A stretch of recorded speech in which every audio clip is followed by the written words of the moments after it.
Hello, isang mapagpalang araw na naman sa ating lahat mga ka-road trip. Heto tayo, magluluto tayo ng sinabawang manok. Ito po yung pala yung ating tinola. Ayan, masarap maghigaw ng sabaw ngayon. Ito na yung mga ingredients natin. May malunggay tayo dyan. Ayan yung siling green, luya, sibuyas. Ayan, kamatis at bawang mga ka-road trip. Siyempre, ang gagawin muna natin dyan ay igigisa muna natin ang ating mga ricado para mas masarap at mas malasa ang ating tinola. So ito na ang ating mga ingredients. Ito muna ang ating gigisain para maamoy natin ang bango. Ayan na yung bawang at luya. Ayan, halo-haluin muna natin yan hanggang sa maluto.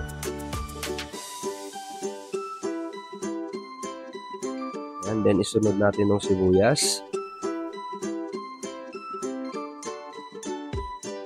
The same, halo-haloin din natin. Yan yung kamatis. Yan.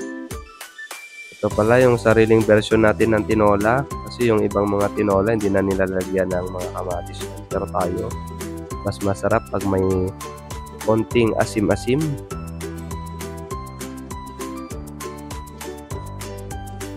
Ayan na, luto na po yung mga ricado natin.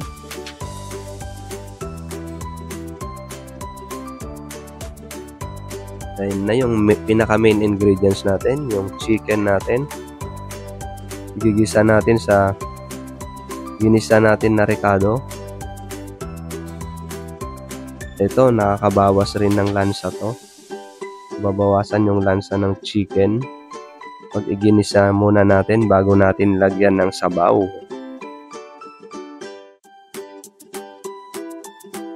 So, ito na. Yan, haluin na natin.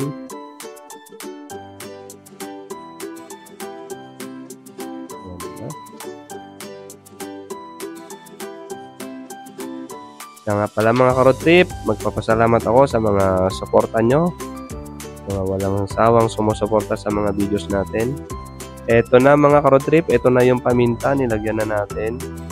Then dinagdagan ko pa ng turmeric, yung powderized na luyang dilaw. Ang dagdag sarap din yan at napaka-healthy po niyan.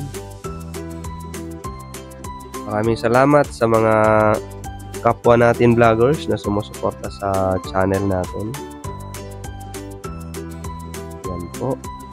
Halo-haloin na natin yan.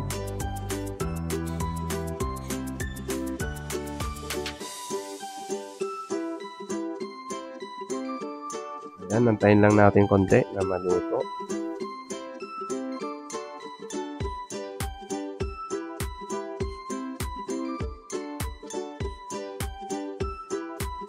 Yan, nagdagan lang natin ng konting asin.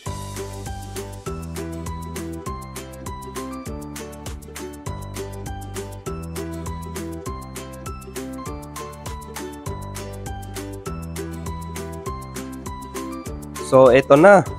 Ayan na, nakahalo na yan. Haluin na natin yan. So, malapit na po yan. Ayan na. Kumukulo-kulo na. At maya-maya, pwede natin dagdagan na ng sabaw yan, mga ka-road trip.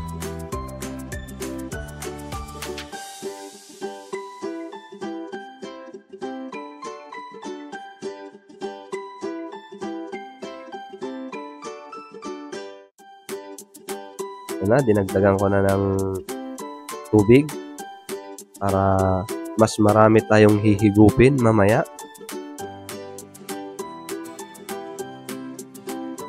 Ayan, dagdagan pa natin, medyo kulang pa. Ito na, okay na siguro, sakto na to.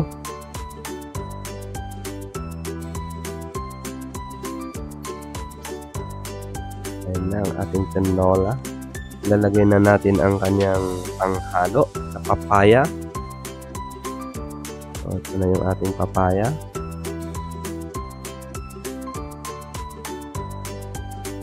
Ihalo na natin yan. Halo-haluin na natin.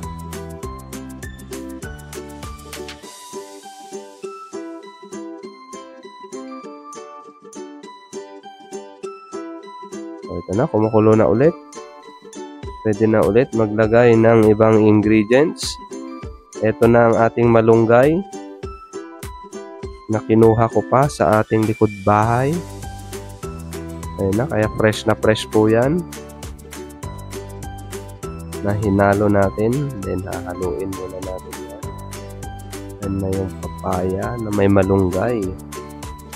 Yan, tinola talaga ang datingan.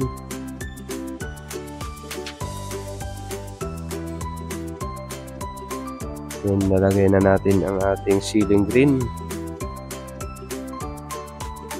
Ayan. Ay, may lobo. Ay, ipagyanggit. Hindi ko kita. Putok na pala. Say nga pera mo. Ang pili lobo. Pakain sana. Pakain sana.